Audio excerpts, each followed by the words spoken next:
రాజన్న సిరిసిల్ల జిల్లా వేములవాడ పట్టణంలో బెల్లం దుకాణాలపై లీగల్ మోట్రాలజీ శాఖ అధికారులు ఆకస్మిక తనిఖీలు నిర్వహించారు.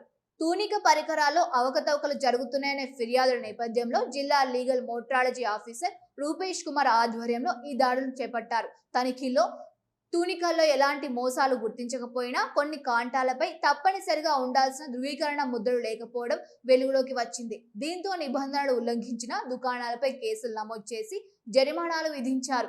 తూనికలు, కొలతల పరికరాలు నిర్దిష్ట వ్యవధిలో ధృవీకరించిన ముద్రలు వేయించుకోవాలని, వినియోగదారుల హక్కులను పరిరక్షించేలా వ్యాపార నిబంధనలు తప్పనిసరిగా పాటించాలని అధికారులు సూచించారు. ఇటువంటి తనిఖీలు భవిష్యత్తులోనూ కొనసాగుతాయని స్పష్టం చేశారు.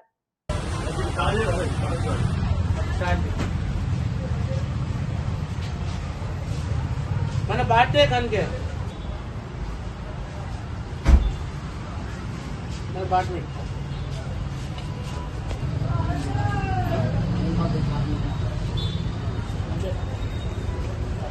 चल district legal metrology officer Rajanna Sircilla జిల్లా. ఇక్కడ బెల్లం కాంటాల మీద అవకతవకలు ఉన్నాయని చెప్పి మాకు ఫిర్యాదు రావడంతో మేము అకస్మాత్తుగా తనిఖీలు చేస్తున్నాము. ఇక్కడ ఉన్న బెల్లం షాపులు, జాగరీ షాపులు అన్నిటి మీద తనిఖీలు నిర్వహించాము. ఇక్కడ అవకతవకలు ఎలాంటివి కూడా మా దృష్టికి ఏం లేదు.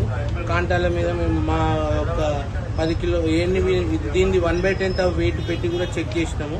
చెక్ చేస్తే కాంటాలన్నీ కరెక్ట్గానే ఉన్నాయి. బెల్లం కాంటాలు ఇక్కడ కొన్నింటికి ముద్రలు లేవు. కాంటాలకు ముద్ర లేకుంటే ముద్ర లేని వాటికి కేసు నమోదు చేసినాము. కేసు నమోదు చేసిన వాటికి మేము జుర్మానా వేసి ఇది మొదటి తప్పు కింద భావించి వాళ్ళకి జుర్మానా వేసి వదిలిపెడతాం. సెకండ్ తప్పుకి ఇట్లా జరిగితే దీనికి కోర్టుకు పంపడం జరుగుతుంది. ఏదున్నా కూడా ఏమన్నా అవకతవకలు అయినా కూడా మీరు మాకు ఫిర్యాదు చేయొచ్చు. మేము వెంబడే వచ్చి మేము తనిఖీలు నిర్వహిస్తాం.